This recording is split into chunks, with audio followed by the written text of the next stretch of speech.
बिस्मिल्लाहिर्रहमानिर्रहीम। 11वां सबक पेश खिदमत है। इसमें उस्ताद मोहतरम जनाब काशिफ साहब ने मीम लिखना सिखाया है।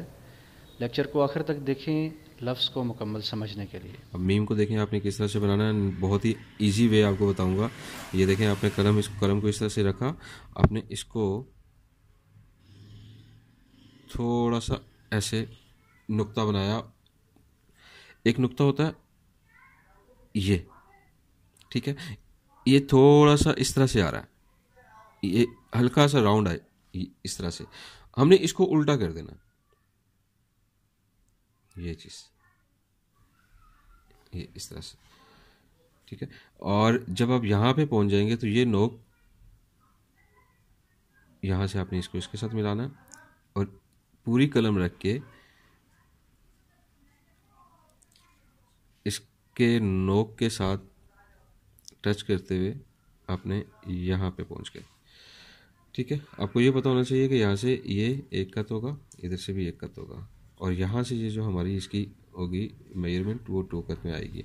अब हमें 5 कत की, जिस तरह से हमने लाम में बनाया था अलिफ, उस तरह से हमने नीचे इसको खींचना है और ये हमारी 5 कत की पूरी बनेगी, ठीक है। 1 2 3 4 5, 5 कत में आप इसको ले रहे हैं। ये इसकी हाइट है, ये इसकी मेजरमेंट है, ये 2 कत है, इधर से 1 कत है, इधर से भी 1 कत है।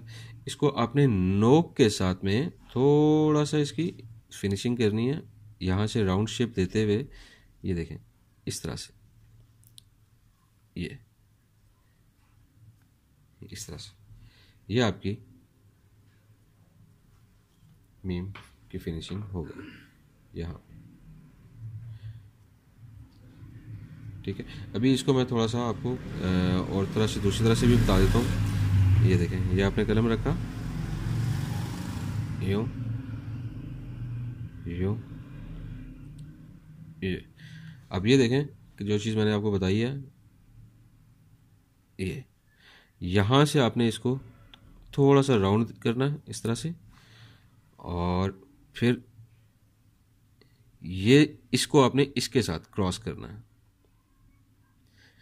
यहाँ से आप इसको हल्का सा राउंड कर लें, जैसे आपने यहाँ से राउंड किया नोक के साथ में, यहाँ से भी आप राउंड कर लें, क्योंकि अगर जब आप पूरे कलम को इस तरह से लेके आएंगे तो फिर यहाँ पे जो है ना ये चीज़ बन जाएगी, ये कट्स बन जाएंगे, और हमें ये कट्स नहीं चाहिए यहाँ पे। इसको आपने करते हुए, क्रॉस करते हुए, इतना आपने इसको बाहर निकालना है कि ये 2 कत पे चला जाए, और फिर उसके बाद आपने इसको सीधा इस तरह से ये देखते हैं, 1 2, ये 1, ये 1, ये 1, ठीक है जी। और यहाँ से ये 1 2 3 4 और ये 5।